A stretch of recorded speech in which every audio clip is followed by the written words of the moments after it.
Сырым, сен не деп тұрсың? Болды, ойын бітті. Тоқтаттан өтірік екенім ойында. Болды ма?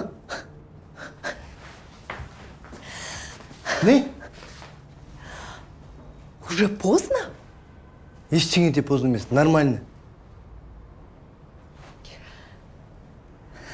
Сырым, бізге харекет қоры сбор ашып қойды. Не? Бүгін келіп видеоға түсіріп алып кетті. Айжан, сен құласың ба? Ха?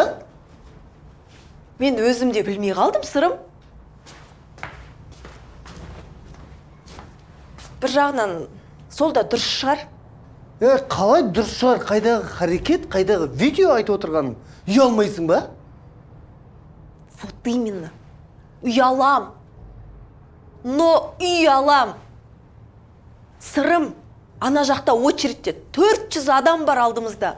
Тем более харекеттің видеосынан кейін бізге ешкім үй бермейді, шанс жоқ. Сбор деп тұр ғой, сбор. Елден ұят емес па, көзіне қалай қарайсың? Айжан, тоқтат дедің ба, тоқтат барлығын.